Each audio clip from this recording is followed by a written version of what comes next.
Okay, we'll give those people coming in a chance. We'll get started in a few moments. This is Chemistry Paper 2 revision, my favourite of the chemistry revision sessions. The exam's tomorrow, you get one more on Monday. So as I said in my little announcement today on class charts to the Mayfield students, yeah, this is a big one. Keep going to the bitter end. Yeah, my iPad's fine, you can hear me okay, good. So we'll make a start and we're going to be looking today at these topics. Now, I may be a little bit judgmental when it comes to chemistry, being a physics specialist. I'm not the biggest fan of C10. It does bore me a little bit. We may not touch upon that. That might be up to you to read up on potable water and waste management, life cycle assessment. Even saying the words fills me with absolute boredom. So I'm afraid we are going to be focusing on some of the big stuff down here. Rates of reaction, organic chemistry, and we'll do a little bit of the atmosphere and the greenhouse effects in here. So let's make a start with C6, and that is the rate of chemical reactions. So let me get a paper, let's make a start. And we have to know that this is quite an important word actually in science. It's the word rate. Okay, straight away that pen's not going to work. It's a good start. This one will. And rate just means, in fact, we have to add, so I'll put this down first of all. We could have products formed divided by time taken. It could be that. It also could be reactants used over time. Now, we've got a problem because we can't just say rate. We've got to have a word in there before it, which is mean. So the mean rate or average rate, we've got to have that in there. Why? Well, let me show you why.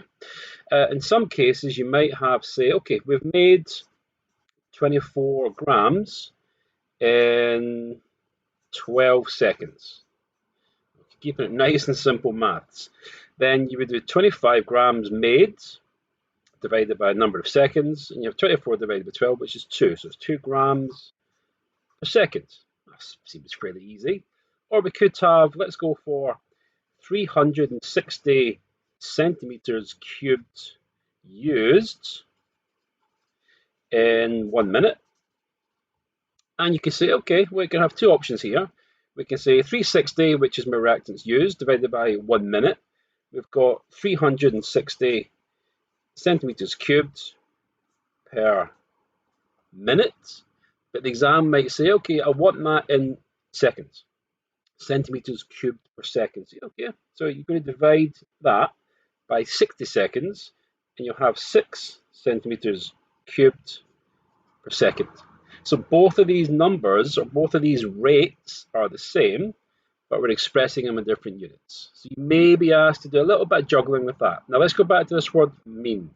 Why is it the mean rate, or the average? Well, this comes the next skill that you have to know about for tomorrow, which is gradients. Okay, gradients of a graph. Now the typical question, you have a graph that looks something like this. You've got time, and we could go for product formed. So we could, hang on, just down a little bit. So we could have this product formed in grams. Let's go for time in seconds. That could be the units or the axes we're going to use. Now, we'll come on to collision theory in a minute, but at the start of a reaction, you tend to find that you have a lot of reaction happening at the start. So you have a high rate of reaction. And so the line steep. But then as you go on, there are fewer particles which are able to react. And so the line will flatten out. And a couple of bits of analysis you might be asked tomorrow. Say, okay, let's figure out when does a reaction stop. And you would claim the reaction stops when, let's choose this color, when there's no more products being added to it. So you have a flat line. So that would be your total mass of product formed. And you might say, okay, when does that happen? It doesn't happen here, so that would be wrong. You would say it happens when it starts to go horizontal. So it could be there. And so to work out the mean, okay, so let's call this 50, let's call this 10 seconds. Again, numbers are easy for illustrative purposes. The mean rate would be 50 grams in 10 seconds, so it's 5 grams per second. However, the line, the gradient, is constantly changing. So this number here assumes it would go straight from here to there. But actually, we're steep at the beginning, and then we shallow out and go flat at the end. So the question you'll be asked tomorrow, and this will come up at my predictions, it might say, okay, what is the gradient after, or what's the rate after 5 seconds? And so you'd have to use this bit of maths. You'd have to find where 5 seconds is on your graph, and that's going to be there. And then you have to draw what's called a tangent. Now, the tangent is, again, there's a few mathematical definitions. I like to talk about it as right angles to the curve. So if we draw something like this, okay, so at this point, this straight line tells me what the gradient is at that exact number of seconds. If I did it down here, notice it would be a steeper line. Up here, it would be a shallower line. So at 5 seconds, that's my tangent line, that's my gradient. And what you'd have to do then, folks, is you have to use rise over fall, sorry, rise over run. Again, I'm trying to use some maths language here. So you have to pick 2 points on this line. Again, you might want to pick a number that you know on the y-axis, makes life easy. And you might want to go down to here. So use that point and that point. And that gives you a y value there and a y value there. So you're going to have y2 take away y1. That's we just make this into a right angled triangle. So the hypotenuse is going to be a gradient. So the rise is this number, the y number here, take away the y number there. And the run is the x number there, take away the x number there. So it's going to be x2, take away x1. And I believe, now again, I'm not too sure because I've not taught maths for a while. I believe it's now referred to as rise over run. But the key thing is, if you're doing this in exam tomorrow, you've got to show a really clear line on your graph, because it will say say using the graph in the question, calculate the rate at a certain time. You've got to really show a definite straight line tangent at the exact time in question. And you've got to show where you've chosen your values to work out the gradient. So this number here is going to be greater than 5. Actually, just have a look at that. It might be less than 5. So again, the number here is not always going to be the mean rate. It could change. Down here it's going to be high. Down there it's going to be almost 0. But yeah, just have a look at the line. Again, I've not prepared this. I'm just putting some ideas out. It looks like this would be a value less than 5. But again, this is more about the process rather than getting the correct number, the correct answer. It's about the marker who's going to mark your paper tomorrow. They will have a range of values that they will accept, but you've got to show the process. That's the key thing. Now, let's have a little chat about collision theory, because it's a thing. It's to do with reactions. In collision theory, let me just move this out of the way.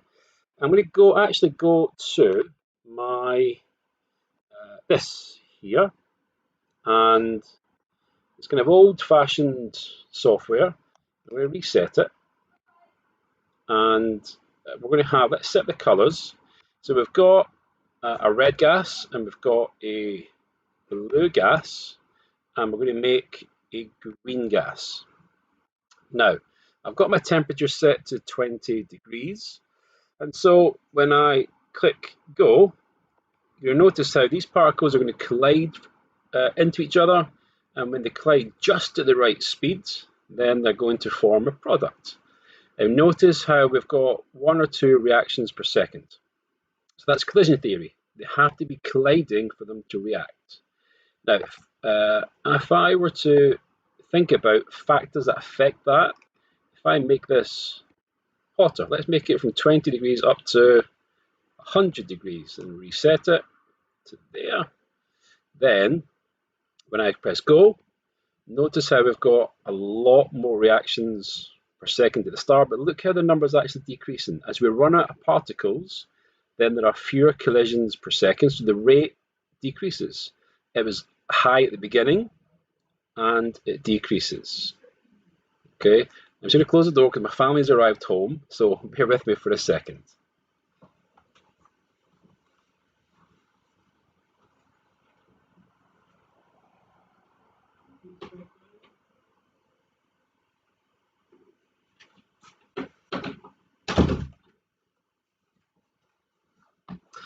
Okay, folks, so that's the temperature. So temperature increases the average speed of the particles. You'll have more collisions per second. But what about if we were to reset this, and then we go to let's make us have let's have lots. Let's have 200 red particles. Oh, hang on, and let's have 200 here. So I've got a lot more particles that are going to react. And if I click on go, you can see there's a huge number at the start. Again, similar to previously, the rate decreases because we're running out of particles that are going to collide. So it takes us a while to get the full reaction going, but at the start it was really quick, a really high rate of reaction. But now it's gone down to almost zero, so it's flattening out in that graph. So adding more particles increases the rate, increasing the temperature increases the rate. And let's look at one more aspect. Let's look at what if we had a gas and a solid, and it was a large lump of solids. Okay, so large chunks of solid. To get access to the particles, okay, interesting chat. I'm going over this for everyone, so this is for everyone revising for tomorrow. Thank you. So if we want to get access to all these particles, you've got to collide with the ones on the edge of the chunks before you can get into the ones in the middle. Okay, so having large chunks or large pieces of solid, you're going to take a while for the reaction to happen. The rate depends on temperature and also the size of the chunks. So you see here, we're still not get full access to in the middle of those chunks. So the larger the chunks, the slower the rate of reaction. Whereas if we were to go to, let's go to small chunks, there, then we've got a much higher rate of reaction because we call it, as we say, more surface area or more access or greater access to the particles that are going to be involved in the reaction. Okay. And I can see there we have some interested people in the chat. So obviously I wasn't going in an advanced A-level version for some people. This is for combined science. And guys, please don't be, that's interesting. It's quite an arrogant thing to say. Please be assured that combined science, to get a 7 in combined science is just as hard to get a 7 in separate science. It's the exact same standard. Okay, and arguably, because you're doing more exams, there's 6 exams that are to give you a double grade, it might be harder. No, this is very much combined content only, so I'm not doing triple content tonight. That's a whole other level. There are lots of things online to look up for triple. This is the combined stuff only, I'm afraid. So you're welcome to stay for that. There's a lot of common content, but this is combined.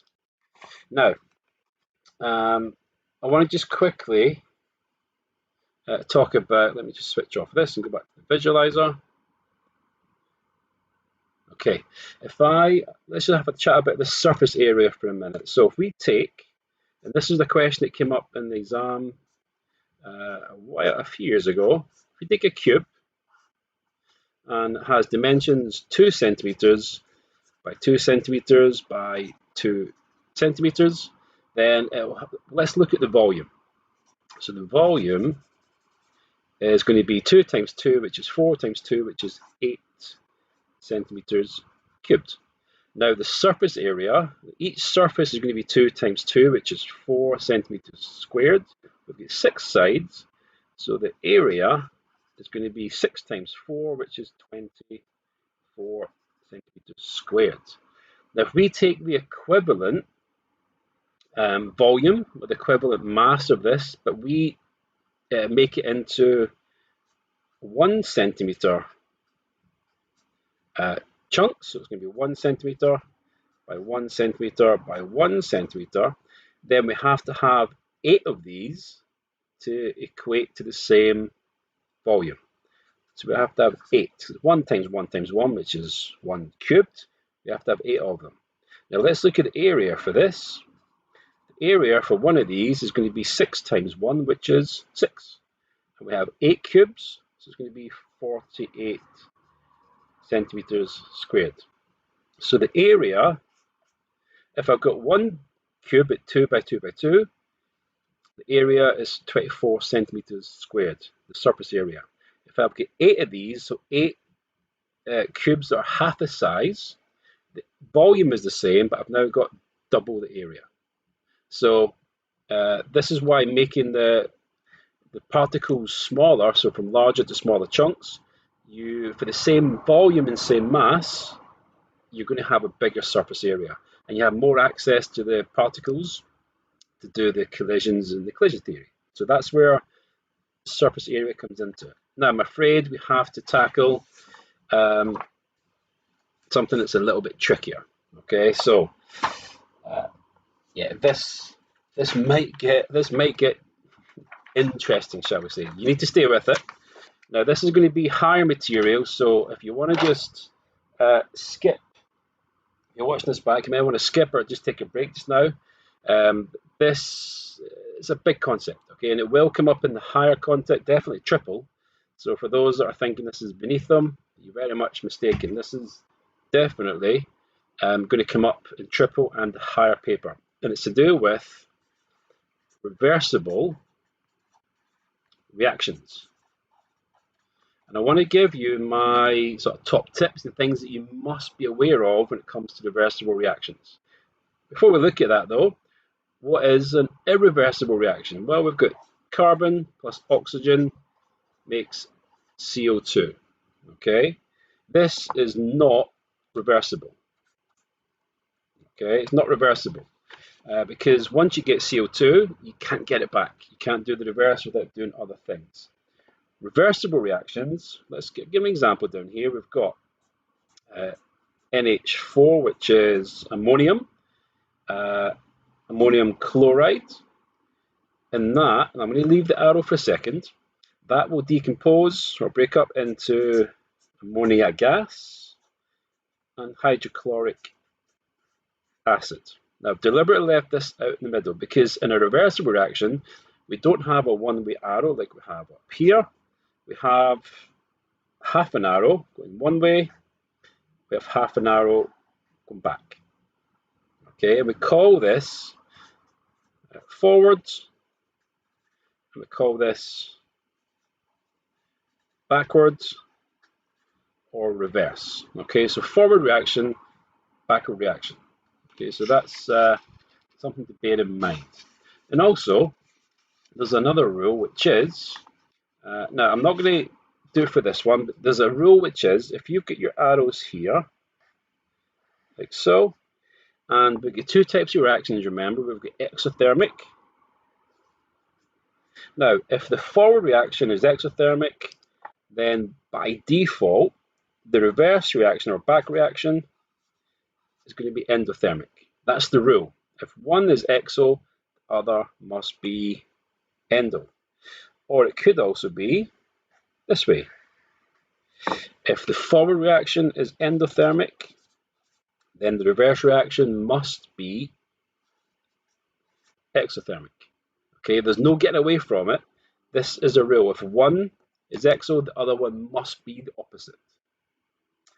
Question there, Freddie. So doesn't photosynthesis make oxygen, or is it only considered reversible when the exact chemicals are made? Photosynthesis is an endothermic reaction. Respiration, it makes oxygen and glucose. Respiration would be the reverse reaction, so they wouldn't happen at the same time. It's not in a closed system. We'll discuss that in a minute. But photosynthesis does make oxygen. But oh, I see what you mean. Fair enough. You'd have to combine it with so CO2 and water. So you have to react those, and you have to take in energy from sunlight. So yes, you can get oxygen, but you have to have something else. You can't just go straight from this back to these. You have to have something else involved. I see what the question is. It's a good question. Thank you. So one rule is you have a forward and back. The next rule is exo and endo, or endo and exo. You can't escape that order. Now, I'm afraid it does get a little bit trickier.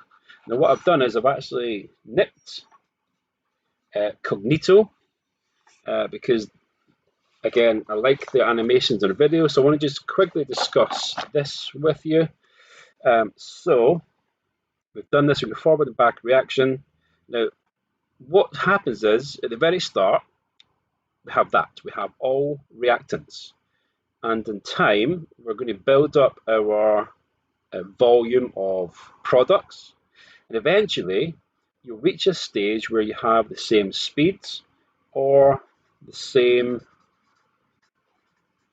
rate. Let's call it same rate, which means that the forward reaction and the backward reaction are the same rate. Now, it doesn't mean the thing stops. We don't stop making products or breaking or making reactants. We don't stop doing that. It's very much an active reaction, but the rates are equal. So we no longer make more of this and more of this. We have the same volume in each side, same rate. But what happens then if we can somehow force the reaction to favor one direction? And we call this dynamic. First of all, this is called dynamic equilibrium. Dynamic equilibrium. Again, the word's there. Dynamic equilibrium. But this arrow can shift, it can move. So we say that if the arrow moves to the right, it's going to favor the forward reaction. Okay, so it favors the forward reaction, and we make more of the product. Okay, so in other words, we have changed the rate of reaction by somehow shifting this arrow to the right and favoring the forward reaction. We make more product. Equally, we could shift the arrow to the left, in which case we would favor the reverse or the back reaction. And so we're going to make more of our reactant. So wherever this arrow is, if it's towards the right, you make more of the product. If it's towards the left, you make more of the reactant. So what does this all mean? Okay, now there's a principle or a concept called the Chatelier's principle, and the key to it is you've got to have this in a closed system, okay, which means nothing in or out. We have this sealed system, and the reversible chemical reactions taking place inside this box. Nothing can get in, nothing can get out.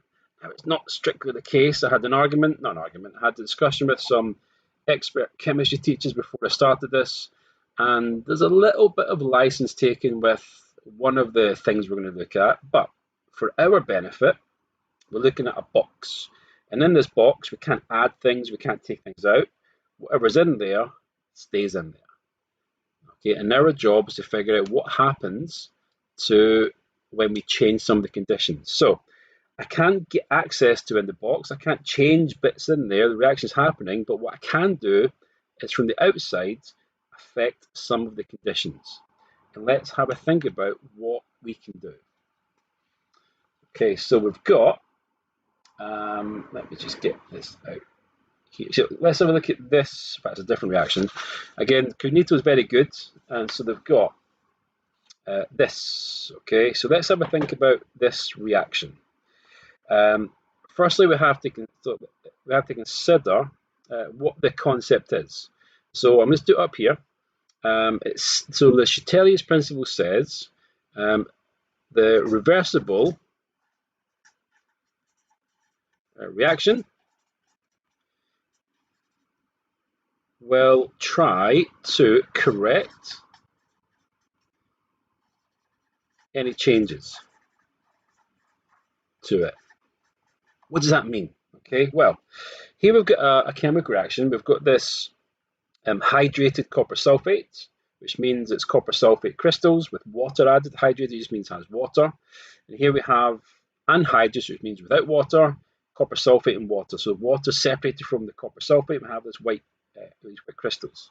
So we get blue stones or blue crystals, then we have white powder over here. Now, again, the rule is that we have endo and exothermic. So the forward reaction is endothermic, energy is taken in from the environment. The reverse reaction is exothermic, given energy out. Now, here is my first change. What if I add heat to this closed system? Remember, this is going to be effectively in a box, and I'm going to heat it up. So the change to the system is it's getting hotter. Now, what does my reaction have to do to correct that change? Well, to reverse getting hotter, I've got to cool down. And so this equilibrium point will shift in the direction of my endothermic reaction. Because endothermic, remember, takes energy from this in, and it will cool down the system. If I heat the system up from outside, the reaction will favor the forward reaction to cool the system down, to correct the changes that I'm causing to it. Equally, if I were to cool the system down, so again, that's supposed to represent cooling it down. So this is my closed system, and there. And if I'm going to cool it down, so I'm going to lower the temperature. Okay, so lower the temperature, then that's the change I'm causing to it. The reaction will try to correct that change. If I cool it down, it needs to heat it up. And that will happen when the reaction is more exothermic, and that's going to give energy back out to the system. So it's good, the equilibrium point will shift to the left and favor the reverse reaction. We're going to make more reactants. We'll make more of this than we have over here. So it's all about correcting the change that you make, and the reaction tries to change it, tries to correct it, tries to do the opposite. A couple more examples. We've got, we could have temperature, pressure, concentration. These are the three factors that might affect the Chatelius principle. And again, a couple of little summaries here. Again, I recommend watching the video. If the reaction shifts, if the equilibrium shifts to the left, then we're going to favor the reverse reaction, and we're going to make more reactants. If the reaction shifts to the right, then we favor the forward reaction, and we make more products. Okay, so let's just see that again in action, because it's important that we understand it. Here's a reaction here. We've got nitrogen plus hydrogen makes ammonia. And I want you to notice how, I'll come on to that in a second. Here we're looking at the exothermic is forward, the endothermic is reverse reaction. So what happens if I decrease the temperature? So have a think. If I decrease the temperature of this system, where will this arrow move? Have a think for a few seconds. If I decrease the temperature of the system, where does the reaction move to correct that change? And the answer, of course, is it's going to try and heat the system back up by favoring the exothermic reaction. So if I decrease the temperature, this shifts to the right, and we end up making more ammonia. If I heat the system up, so I increase the temperature, then the reaction says, no, I don't like that. I'm going to do something to try and correct that change. So we would move to the left to favour the endothermic reverse reaction to cool the system back down. So increasing the temperature will favour the reverse and make more nitrogen and hydrogen gas. So fewer here, more over here. A couple more things you have to bear in mind. We've got to look at pressure. The pressure is interesting. Pressure is looking at number of particles in a certain volume. Here we've got 1, and then we've got 3. Okay, so we're looking at moles. We've got 1 mole, 3 moles. Here we've got 2 moles. Okay, so what do you think about which side would feel more cramped? Which side would have more particles in a certain volume? So this side would have 4 particles in the volume. This side would have 2. Okay, that's important. So this would have more particles in this side. So if I increase the pressure in the system, I make more particles in a certain volume. So I could squeeze the volume of the system, make the volume smaller, and make more particles squeeze into the volume. It's going to favour the forward reaction, which reduces the number of particles, 4 down to 2. If I decrease the pressure in the system by making the volume bigger, then the reaction says, no, I want to increase the pressure, so it will favour the reverse reaction, and we want to have more 4 particles than 2, so it's going to try and make more particles in the space. A couple more to go, and then we'll move on to C7. The last thing for the Chateli's principle is about concentration. Now, I just said you can't add or take away from the system. This is where the chemists get a little bit liberal with their definitions. What if we were to increase the concentration by adding some nitrogen to the system? Then the reversible reaction says, okay, you're adding more reactant. I'm going to counteract that by making more product. And the arrow, the equilibrium point shifts to the right, and we make more product to balance or to counteract the change. Equally, if I add more ammonia to the system, then the reaction wants to try and correct that change, and it will try to move to the left to make more reactant. Okay, so this is all about this arrow shifting to favour a reaction. If it favours the forward, we make more product. If it favours the reverse, we make more reactant. And the change, remember, is always to try and correct what you are doing to it. Okay, you have control over the temperature, the pressure, and concentration. The reaction tries to correct that change. Now, that's a lot. Okay, that is a big deal, and that's higher. So bring it back to sort of general combined, which is higher in foundation. We're going to have a look at hydrocarbons. Okay, so pause for breath, because that is a lot. That's, for me, that's one of the hardest things in chemistry. Being a physics teacher, it's not quite intuitive to me to teach it. I've got to always revise and ask my colleagues. But it is what it is, and you have to know about it, and I've given you the key points. So hopefully have a look at this again, have a look at Cognito video. It does explain it really well. Now, let's move on to C7, which is hydrocarbons. And let's go over the absolute fundamentals. Firstly, hydrocarbons contain 2 types of atoms. We've got hydrogen. Now, you might be thinking, well, that's easy. Duh. That's good, because it means you know it. And to be honest, that question has come up. Hydrocarbons must contain only hydrogen and carbon. So if we've got C2H6, that's a hydrocarbon. Okay, if we've got C2, I'm trying to think off the top of my head here. Now you're testing me. Let's go C6H12O6. That's the formula for glucose. Would that be a hydrocarbon? And the answer is no, because it contains a third type of atom, in this case oxygen. So hydrocarbons must have only carbon and hydrogen, yes and no. Okay, that's a bit of a waste of paper. Never mind.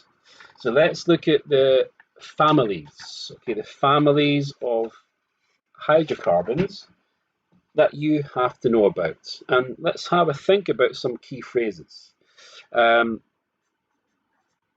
going to go for what's called a homologous series. And homologous means it's a family of compounds with the same general formula.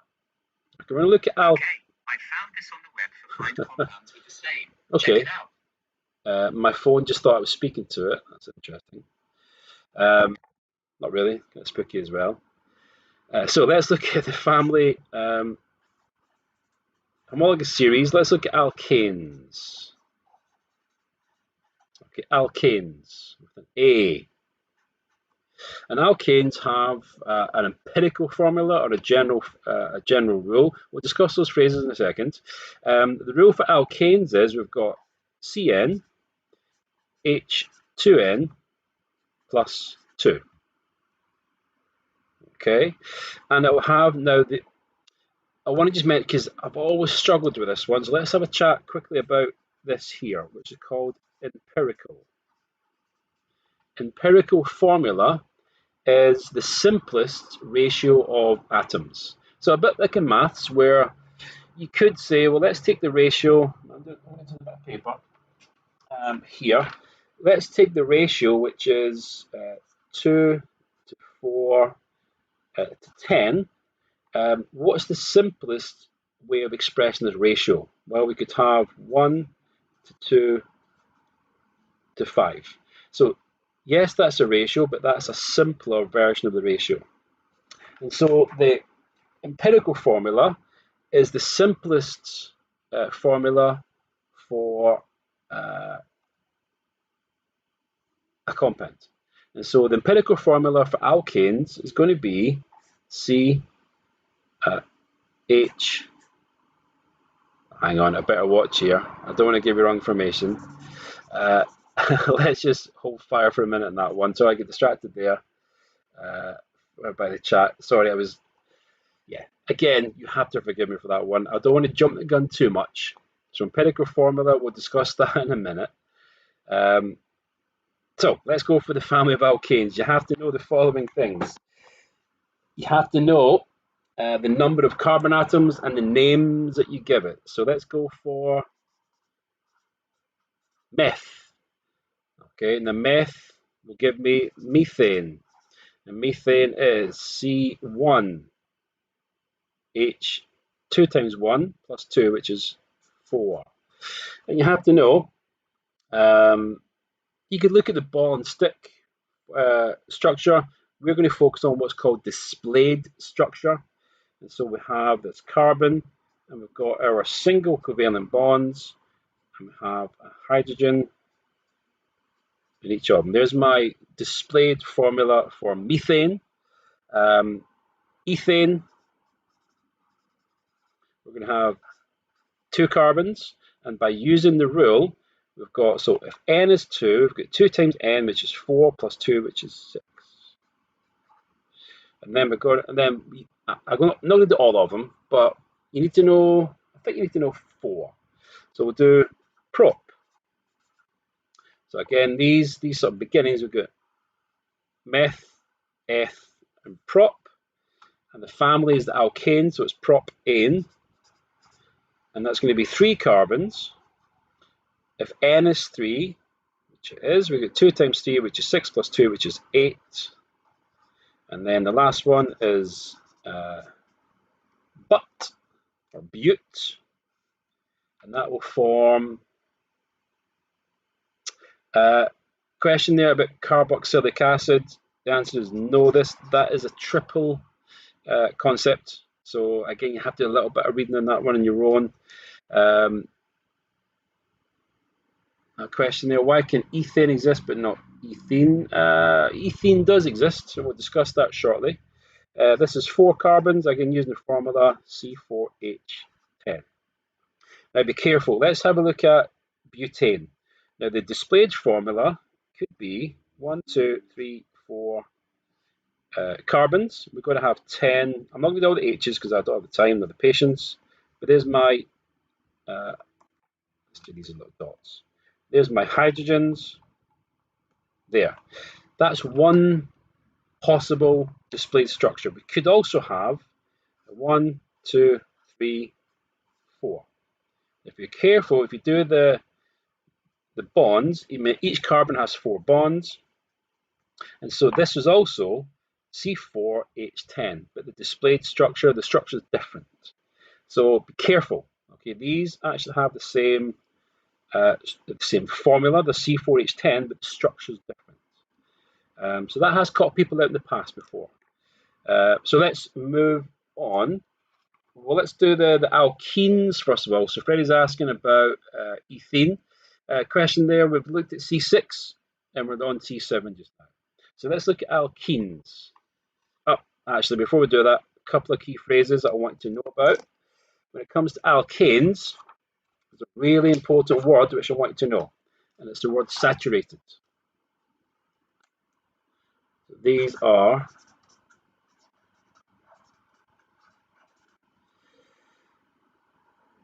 saturated means that all the bonds are single.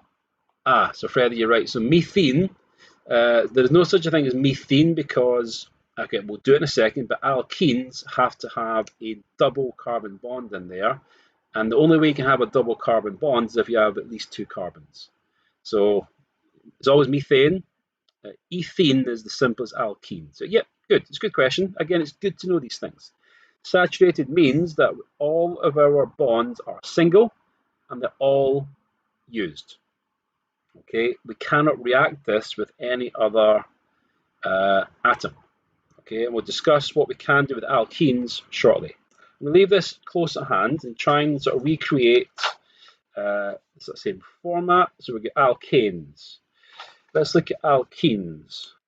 Okay, so we've got another homologous series. Again, they have the same general formula. Alkenes with an E. The formula for alkenes is CnH2n. And as Freddie asked in the chat there, good. Why don't we have methane? Because what defines an alkene is it's got to have at least one, well, it's got to have a double carbon bond. So ethane is the simplest we can have, which is C2H4. And the structure is my carbon double bond. And because I've used up 2 already, each carbon has to have another 2. And there we've got my 4 hydrogens. Okay, now we'll do a couple of these. I think it's important to see them in action. If you remember, going back to this, we've got meth, which we can do, eth, which we've done, prop and but. Okay, so we can have propene, and we can also have butene. Now, I believe you don't have to know these ones. You have to know the number of carbons for methane, ethane, propane, butane. You can have pentane, you can have hexane, so on and so on. But you don't have to know the names for the enes. You have to know some of the alkene properties, but not the names. I don't know why. Okay, but here we've got C3, here we've got C4. Follow the same rule. We've got H6 and H8. Now, again, like we had before with butene, the structure can change, but for propene, we're going to have our double bonds. This is 1, 2, 3, 4. Now, this has 1, 2, 3 bonds already, so we just have 1. This has 2. So that's 1, 2, 3, 4, 5, and 6. Now, you could have drawn the double bond there. It makes no difference. Now, butene, we're going to have 1, 2, 3, and my double bond. That's going to have 1, 2, 3, 1, 2, 1, 2, 3. I'm not going to do the hydrogens here, but rest assured we've got 1, 2, 3, 4, 5, 6, 7, and 8 hydrogens. Now, we could have drawn this in a different way. We could have done the double bond being somewhere else in the middle. We could have done this could go onto a carbon. So the formula has to be fixed, but the structure could change. Now, let's have a think. Oh, again, this is if the alkanes are saturated, then these are going to be saturated. And there's a key little process that you have to know about, and that's a reaction with bromine. Okay, so let's just discuss that really quickly. So because an alkene is unsaturated, which means it has a double bond which could be broken, then it's called unsaturated. There's space to add more things to it. So we could have, so let's do a testing. Let's have a test tube, and let's have some bromine water. Now I should use orange. I don't have orange, I've got red. So there's some bromine water. And we're going to add to it, we're going to add to this, we're going to add some alkene. Okay, alkenes. An alkene added to this, eventually we're going to have a clear test tube. The bromine, which is, it gives it this orange color, will react with my alkene. And what happens is, we've got, let's say it is propene. So let's call this propene actually. Propene. We've got 1, 2, and then 3. And then we've got our hydrogens. Oh, hang on, not there. We've got 1, 2, 3, 4, 5, and 6. So I've got C6H, sorry, C3H6. We add to that bromine. Now bromine is just a diatomic molecule, so we've got bromine. That's in this bromine water.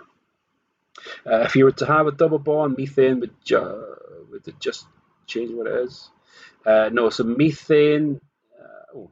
I don't know if I know the question, Freddie, in the chat, but the family has to have these double bonds between the carbons. Okay. Other than that, I'm not too sure. I'm not going to pretend to know it's going to be a carbon-to-carbon double bond. Now here, because this is unsaturated, we've got an available double bond to split, and so this becomes 1, 2, 3 carbons, but now I've got my 8 hydrogens still, but now I've got these 2, so this is my hydrogens, and I've broken this bond, and now these carbons have a single bond each, and my bromine goes in there. And when this reaction happens, then the bromine water goes clear. Okay, so that's what happens. Now, if we were to add to this an alkane, now because an alkane, say it's propane, there is no double bond, so the before and after would still be brown. So if this was, let me get that paper, no, I'll do it on this one actually. So if this was propane, then this would just stay like this. Okay, if that was propane, because propane is saturated, there are no double bonds to break, and so bromine doesn't react with it, and it stays as bromine and propane. So that question has come up before, and it's sneaky, and it'd be useful to know it. But it's all to do with the saturation, unsaturated alkenes reacting with bromine. The bromine attaches to the chain of carbons, and the water goes clear. Now, let's have a look at this. Okay, we'll do 2 more things in C7, then we'll crack on and do a bit of chromatography. I've got to cover the atmosphere and greenhouse effect with you, then you're on your own for your own revision. So let's have a look at this here. This is a fractionating column. It's to do with fractional distillation. I've got 2 copies in case I've got 1 copy actually. So let's not make a mistake. So what is crude oil? Well, crude oil is the remains of plankton and microorganisms that has been crushed under the pressure of rocks under the seabeds and land for millions of years, rich in carbon. They're hydrocarbons, and so we can extract them from the ground and use them. But in its crude form, it is useless. Okay, we have to separate it into its fractions. So this is the fractionating column, and this is called fractional distillation. Now, what are some of the key things that we have to know? As I suddenly realise I'm spelling distillation right with two L's. Hope so, otherwise it would be rather embarrassing. Yes, I am. So, key points. Crude oil is heated to a ridiculous temperature. You're talking hundreds of degrees. Good question, Sunset. No, you don't. That's a really good point. You do not have to have these temperatures memorized. That's a key thing. Please don't stress about memorizing temperatures. This is a concept only. Okay, you have to know that it comes in at high temperature. So almost all the crude oil is in liquid form. So it is in gas form. But the big, huge molecules that are tons of carbons long, they have such a high melting point, they are boiling point, and they're still liquids. So they will come in super hot and then sink to the bottom. And they're still super hot. You can extract that, and you can use it for things like roads and roofing.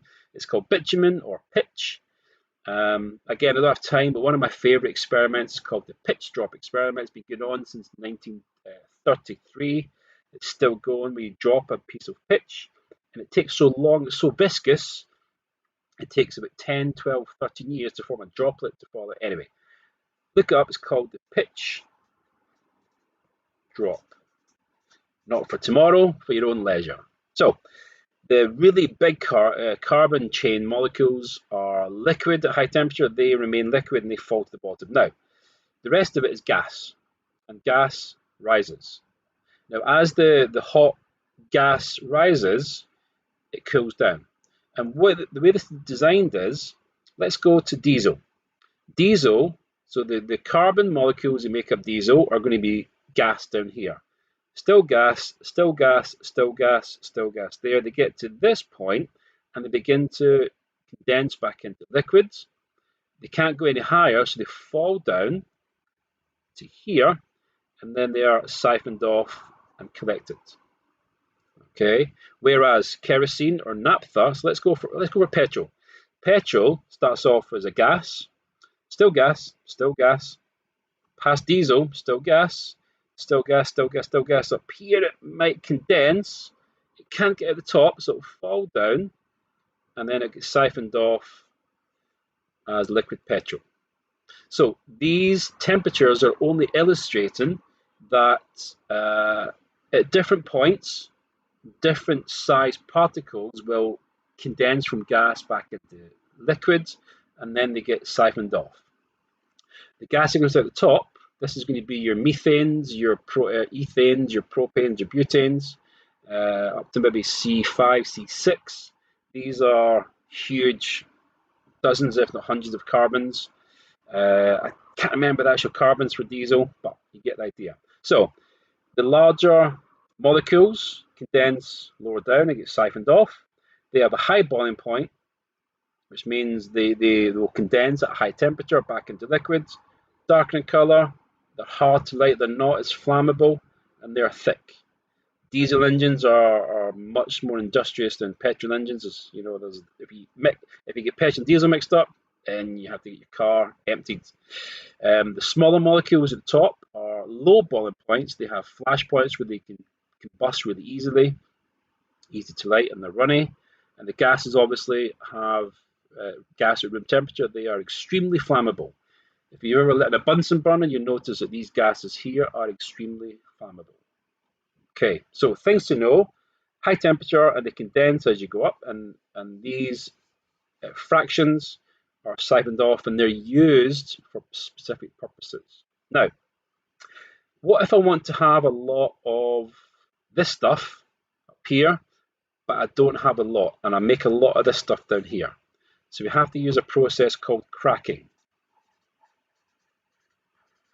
And cracking takes long chain hydrocarbons, which might be what's called high yield, but low demand.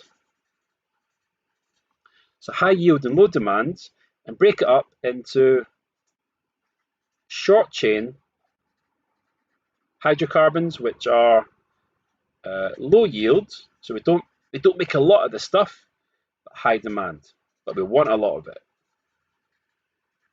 Okay, so cracking does that. We'll have a little chat about how that might look. Question in the chat: if warm air is less dense than cold air, then why is it cooler at the top?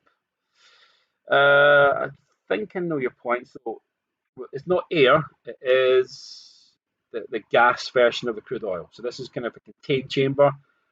Crude oil comes in gas forms, it's super hot, and it will rise basically because the liquid parts, I should just say, it's a cooling tower, so it's really hot down here.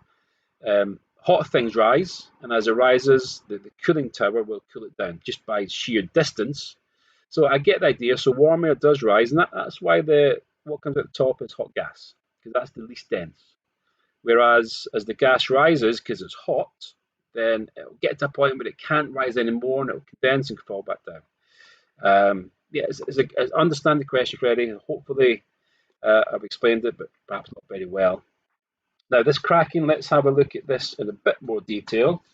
A couple of things you have to know about for cracking. You've got the conditions for cracking.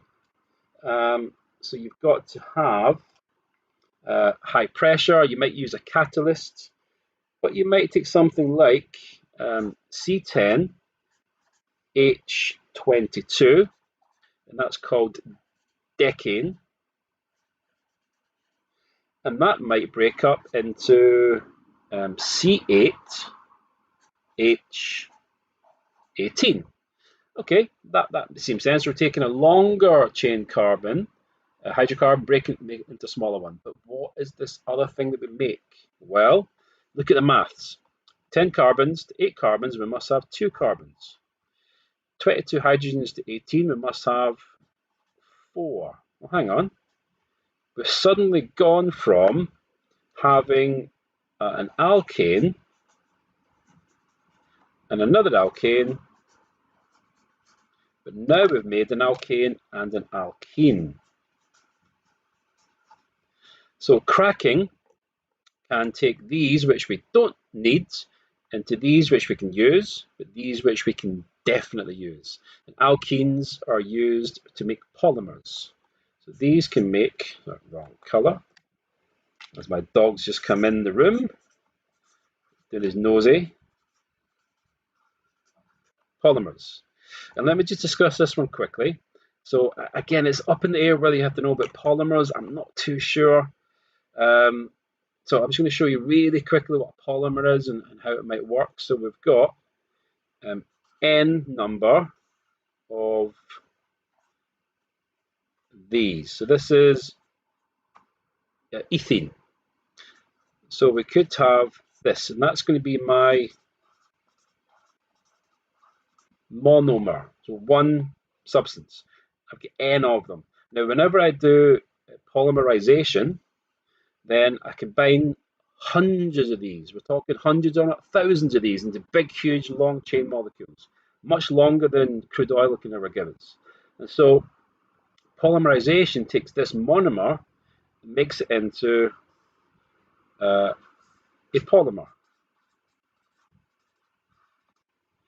So n number of these. But you've got to show these bonds that they go out from the arrows and they can connect up to other units. So this little unit here repeats itself hundreds of times. Now, if this is ethene, as the monomer, if I put lots of them together, then I'm going to have polyethene. Polyethene is what you'd have your polythene bags, supermarket bags. Okay, so cracking. Question there: can cracking turn long chain into 2 alkanes? No, it's got to be an alkane and an alkene. You've got it because of the way the bonds work. An alkane splits into an alkane and an alkene. Okay, so good question. It's always one and the other. But these things here, these are the powerful ones. And again, we're making things called plastics. So with polythene, we could have hundreds of these units repeating to make that. Another cool one is, I'll do it down here. Why not? This one here, which is carbon-carbon double bond and then 4 fluorines. If we break that up into its polymer, then we have lots of these repeated units. It's called polytetrafluoroethene, PTFE. It is used for to make Teflon. It's also used to make Gore-Tex waterproof surfaces. So again, these are incredibly useful, and again, we take them for granted. So if you have expensive waterproof clothes, Gore-Tex clothes, then it will contain polymers of this monomer, which is it's called PTFE, polytetrafluoroethene. Again, I'm not sure if that's required for combined science, but I wanted to be aware of it. That cracking, which involves steam and catalysts, can make an alkane and an alkene. Alkenes can be used to make polymers. Polymers are incredibly useful for everyday life. Right, I think we will quickly move on and do a couple more things, and then we're done. So I want to look at chromatography really quickly. Before I do that, I want to just quickly mention a couple of other key things in the C8 topic. A formula or a formulation, hence running it as well. Let me just quickly refer to the exact phrase that we need. Okay, so a formulation. Formulation is an exact or a precise measured quantity. Okay, so a formulation is an exact measured quantity or quantities mixed together. So, for example, you could have a formulation which is fuel. Formula 1 has certain fuel. You could have certain medication, so certain tablets. Yeah, so Freddie, polymers are commonly separate science. However, it does mention it briefly that you have to know that polymers are useful, and you might have to recognize a polymer. Again, I'm just showing you just now. Again, if it's a waste of time, so be it. But I wanted to show you anyway. So formulations are exact measured quantities mixed together, and they are things like medication, they are fertilizers,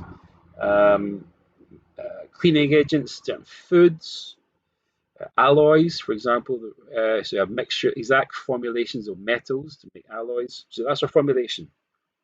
You've also got to know about gas tests. So gas tests, the main ones are hydrogen, CO2, oxygen, and chlorine. And you have to know what the tests for these are. So really quickly, oxygen is it relights a glowing splint. Okay, that's oxygen. CO2 is the one that turns lime water cloudy. Again, it's not particularly technical. You just need to know it turns lime water cloudy. Hydrogen is it burns with a pop. So if you put a flame into it, it's going to burn with a pop. If anyone's ever done this, a squeaky pop, I remember doing this in school in Scotland, and the little year 7 people got a fright and dropped the test tube. So it's quite a pop. You know, if you do this properly, it's quite a pop. Now this one here, we don't teach in key stage 3. So chlorine is, it will, yes, so you have to take litmus paper that is damp. Litmus paper is the stuff that can go red for acid and blue for alkali. So take litmus paper that's damp, and it will bleach or turn white. Okay, so bleach or turns white. So again, now ChatGPT said you may want to look up these gas tests. So burn with a pop for hydrogen, turns lime water cloudy, relays a glowing splint, and then damp litmus paper, it will bleach or turn white. So that's the presence of chlorine. Now that's just a few things I want you to know for C8. The big one is of course chromatography. So let's do a bit of that. We'll do a bit of that and then we will do atmosphere, and then we'll do greenhouse effect, and I'm going to leave the rest for you to do because it's a lot of reading. More so than, this is more application and skills and bits that you have to apply. C10 is a lot of reading, okay, and not the most enjoyable. I should be more enthusiastic, but it's chemistry. And I love this stuff. Drinking water, yeah. Wastewater management, yeah, okay. So let's look at chromatography. What are some of the key things to do with chromatography? Well, chromatography is separating a mixture into its constituent parts, and we use a couple of key things. Now, the main way you're going to see chromatography is chromatograms. We got a bit of paper, and the paper is going to be, so the paper, well, we'll give you the definitions in a second. We're going to draw a pencil line. Is that should be grey? It's not grey, never mind. So there we have a pencil line. I suppose it is grey. And we're going to submerge this into a solvent. Okay, and the solvent has to touch the paper, but not any higher. I'm sure you've done this in school, so let's give it the more GCSE language. The solvent will rise up to the paper, or the mobile phase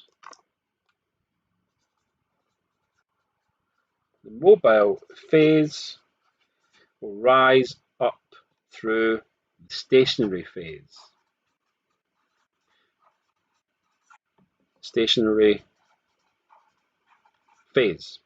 Now, I've not done these extra bits yet.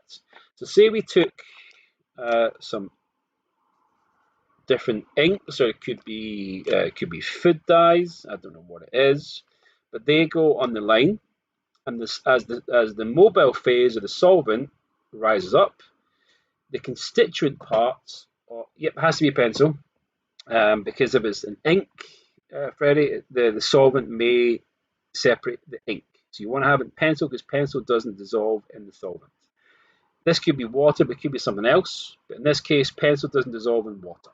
So the mobile phase will rise up through the stationary phase, and as it does so, the constituent parts of these samples may split up. And so what you might have is you might have the green dye, the green pigment, having a little spots up here, whereas the pink one might have one here and then one there. So you might have something like that. And our job is to analyze the results. Now, as this happens, the solvent line is rising up, and you can take this out of the solvent, and you can either do it right at the end. I prefer doing it just below the top because I know where it definitely stops. Okay, so the phrase here is that if these constituent parts or parts of the mixture, if they go further up the stationary phase, then we say that they have a greater, hang on, I'm running out of space, a greater affinity with mobile. So greater affinity with the mobile phase. If they go high up, it means that they like to be in the solvent more than they like to be in the paper. If they don't go as high, then they have a greater affinity with stationary. Okay, so the distance this rises determines the affinity, how much it likes to be with one of the phases. The higher up it goes, it likes to be with the stationary phase. The lower down it goes, it likes to be with the stationary phase. I said that right. Higher up mobile phase, affinity is greater. Lower down, affinity with the stationary phase. Now that's the language you have to use. The last thing with chromatography is to figure out what's called the RF value. And so it's a little bit cluttered, but I'll go with it. The RF value is essentially how far your sample has risen from the pencil line divided by how far the solvent has risen from the pencil line. That's it. Okay, there's nothing more or less to it. It is just two distances. And so, but let me do it. Let me just do it on another bit of paper because I want to make this really clear. So let's do we take out the chromatogram and we have this. And we've got our pencil line down here. Should be grey, but it's not. It's just very, very dark grey. And we have our solvent line up here. And we've got, let's just do a couple of colours. We've got a sort of a smear of green. We get a smear of red down here. And let's go for a smear of blue over here. Why not? And so we want to work out the RF value for green. Then we have to look at the middle, not the top or the bottom, sort of the average. So let's go for this point there. And it's going to be this distance divided by this distance. So the distance that the sample has moved up the stationary phase divided by the distance the mobile phase has moved up the stationary phase. Okay, so it's called RF. I won't tell you what the R used to stand for. Yeah, I won't. It's the distance moved by the substance divided by the distance moved by the solvent. And if this number is close to 1, it means it's higher up. Okay, so it's higher because this distance here is close to this distance. If it's close to 0, then it's going to be lower because it's not a big distance travelled divided by a big distance. It's going to be closer to 0. Okay, now just as I found this tonight, it's quite cool. I want to just show you it because I found it. Not on there. Let me just go to my browser here. Let's go to full screen. There we go. And let's just click on play. So you've got some kind of, we call it the blue sweetie, and you are taking that sample and putting it on X. Okay, so you're putting your sample, which you want to look at the food dye in a sweet, for example, a blue sweet. What are the food dyes that make up that sweet?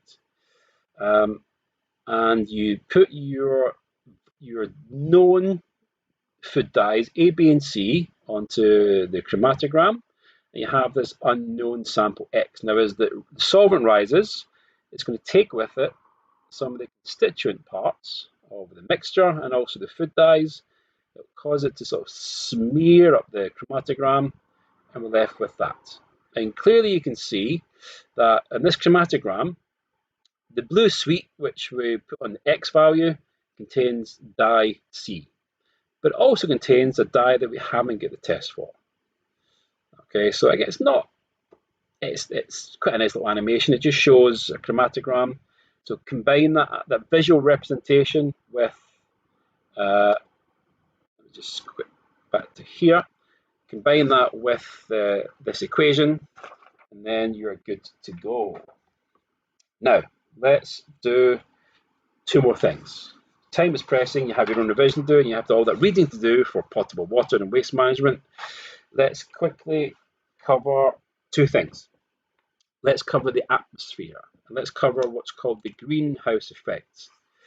Now, let's be clear on a few things. The greenhouse effect is good. Hang on, that's associated with associated with climate change. Yes, it is. But I want to explain why. Oops. As I just move this out of the way, hold on a second. somewhere around about there. Ultra professional. Sorry about that. I was playing around with the software. Yeah, I've got it back in place now. So the greenhouse effect is good. Okay, if we didn't have a greenhouse effect, we wouldn't be able to survive on Earth. Why is it good? Let's do this the following way then. Let's take Earth. And Earth has an atmosphere, which we're going to just do like this. So there's my, so the atmosphere is from the surface up the different layers. We're looking at this layer here, which contains our greenhouse gases, mainly CO2, CH4, and water vapor. So carbon dioxide, methane, water vapor. So we have this layer in the atmosphere. We have many layers, but this is a layer called the greenhouse gases. Now let's take the sun, and the sun is over here. And the sun gives us a whole spectrum of wavelengths. My comfort zone now physics. We'll do that on Sunday night. And it delivers short waves. So these are short wavelengths. Visible light, ultraviolet, so on and so on. Now, please remember, in waves, the theory is that waves are emitted and absorbed. So the sun emits these short waves, which are going to be light and ultraviolet, and some heat, but mostly light and ultraviolet. The Earth absorbs these wavelengths, but then if something absorbs the wavelength, then it has to give it back out as well. So it has to re-emit those waves back out. The thing is, the Earth does that in smaller energy bundles. So it's going to do that like that. And it's going to be longer waves. So now the short waves pass through the greenhouse effect, the greenhouse gases, sorry. The greenhouse gases do not absorb these short wavelengths. The Earth absorbs the energy, sends it back out as longer waves, but the greenhouse layer does absorb these long waves. And the greenhouse effect then, the greenhouse gases, sorry, then either send these waves back out into space or back down to Earth. Now, whenever the Earth absorbs waves, its temperature increases. So when the Earth absorbs these short waves from the sun, the temperature increases. When the Earth absorbs these secondary waves from the greenhouse layer, the Earth heats again. So there are 2 points in this whole process when the Earth gets hotter. And also, the greenhouse layer gets hotter because it's absorbing the energy, sending some into space, sending some back down to Earth. So we have 2 points where the Earth gets hotter. So that's a good thing because it means that the Earth is a habitable temperature which we can survive on. So why then do people consider this to be bad? Well, the problem is that the Earth, in particular CO2, between the Earth and the atmosphere, we have this nice carbon cycle. With the greenhouse gases, particularly CO2, have a nice ratio between that and the Earth. Okay, so we have a certain volume of CO2 in the atmosphere to do this job and do it well, and give us the secondary heating, makes Earth habitable. However, if we add more CO2 into the atmosphere, then 2 things happen. One, the Earth will absorb even more of these, so the atmosphere will absorb more of these longer waves, and the atmosphere heats up, and then it sends more of those waves down to Earth, causing greater heating on the surface. But here's the really dangerous thing. As the greenhouse layer gets hotter because you're having more gas in there, then it also holds more water. And so it can hold even more heat. So it gets even hotter and sending more heat back down to the earth. So it's a positive feedback loop. The more you add to it, the hotter it gets, the more it sends down. The hotter it gets, the more it stores, the more it sends down. It's a destructive positive feedback cycle. So the danger is that we are causing more CO2 through atmospheric pollutants, fuel, combustion being the main one. Another CO2. I mean, we talk about volcanoes. No, we need to really consider factories, transport, and the amount of CO2 we're adding into the atmosphere. We are tipping this balance from being a good process to being a dangerous one. So that is a greenhouse effect. There's a really tricky data. I want to just show you really quickly a graph from a textbook that I've been using for years. Let me just find it here. With me for a sec. Yeah, this is here.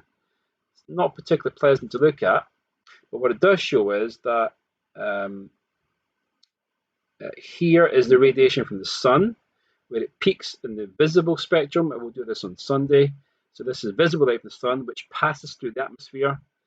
But this green line here is the absorption of these wavelengths from in the atmosphere.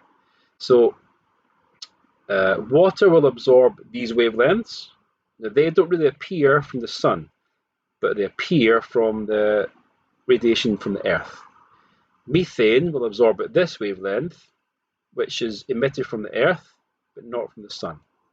CO2, again, will absorb these wavelengths, which are emitted from the earth's radiation, but not from the sun's. So the radiation from the sun passes through the earth's atmosphere. The earth radiation it emits out gets absorbed by the greenhouse layer and sent back to earth or out into space. Right, last thing. This wonderful atmosphere that we have had to come from somewhere. So I've got this. I did this last night and made this up. So I'm just talking through it really quickly.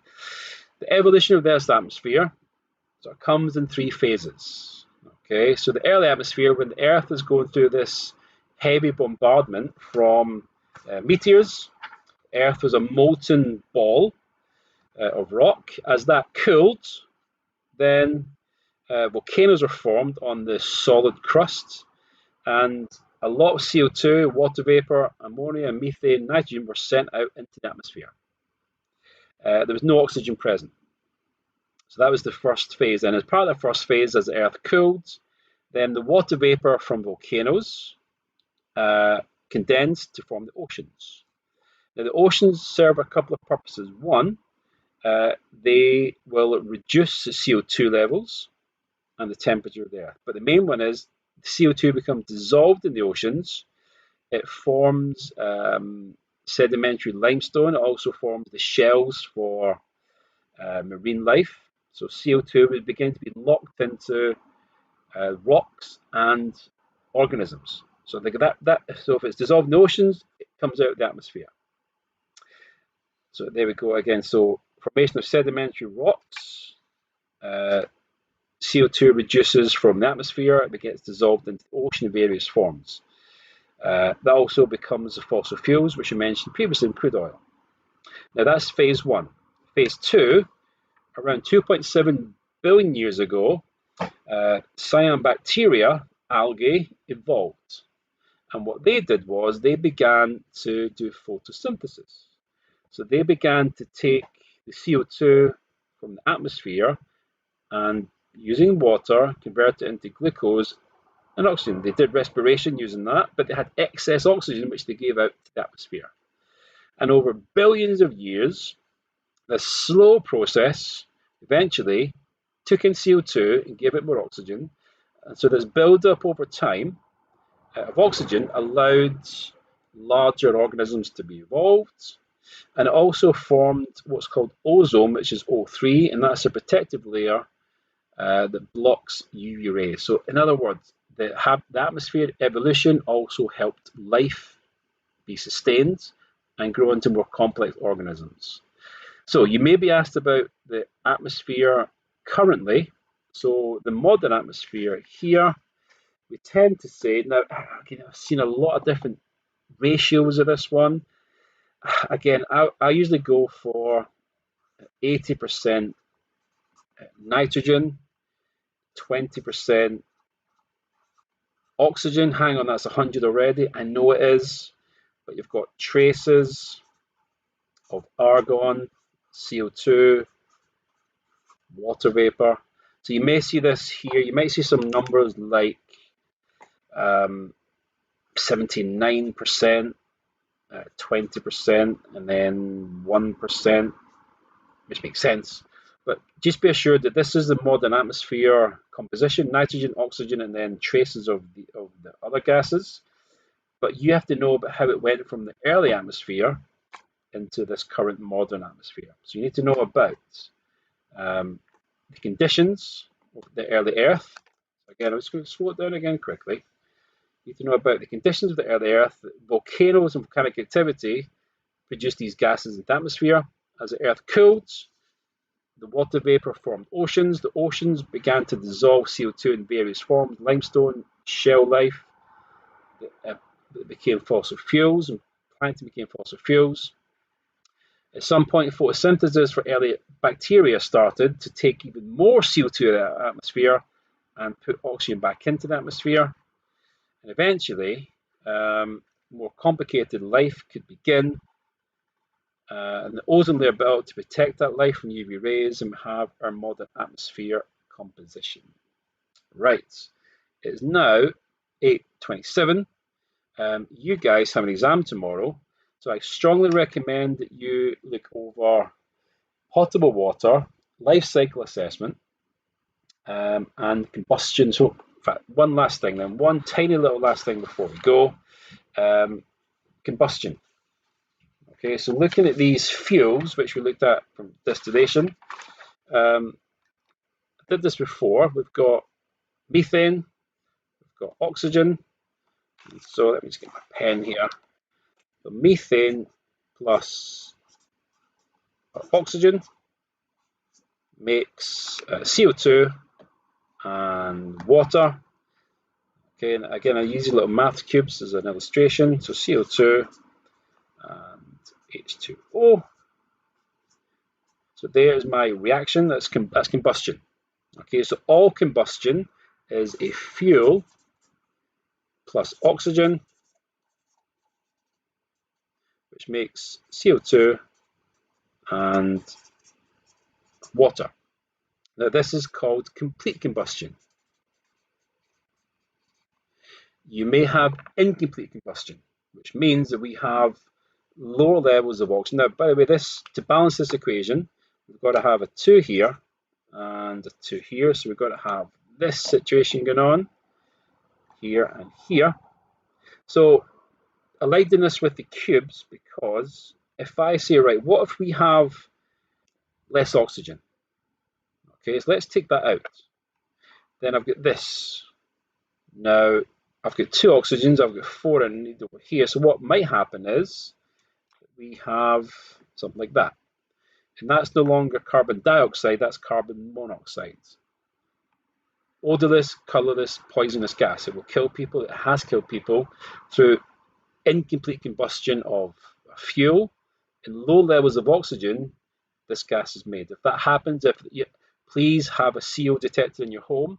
If that sounds, turn off all the gas supply, open the windows, and phone the gas emergency numbers straight away, because that is dangerous. Even worse than that, what if we just made that? So we're making water vapor, but we're making pure carbon. Okay, that could cause some really bad respiratory problems. So this is called incomplete combustion. When you have low levels of oxygen, you may make carbon monoxide or even carbon particles itself. When you have low levels of oxygen, you have incomplete combustion. Now, I'm going to leave it there, folks. I wish you good luck tomorrow. Do some reading for C10 in particular, and again the whole paper, but hopefully I've given you enough to go on, little things to bear in mind, little visual references for tomorrow. That's what this was always going to be about. So good luck tomorrow, and I will see you guys on Sunday night at 7 o'clock, where I'll do the last exam, which is physics. Now, I said this in the class charts notification. I've analysed all the results over the years, and traditionally, the last two exams are the poorest performing exams nationally. What does that mean? Your grade is going to be determined by how you compare to other pupils in England. If you do well tomorrow, and you do well on Sunday, then obviously do well for all 6 papers. But by doing better in those papers than most of the country, it gives you a little bit of an advantage. So again, I know you're tired, but try the last couple of exams, just that final push. It will help. Last little question there: what soot formed from incomplete combustion? Yeah, it's just soot is carbon particles, Freddie. Okay, so soot is incomplete combustion. Low levels of oxygen, burning a fuel, you have this carbon deposit called soot. Yeah. Right, guys, enough talking with me now. Good luck for your revision. We'll see you on the other side. Take care.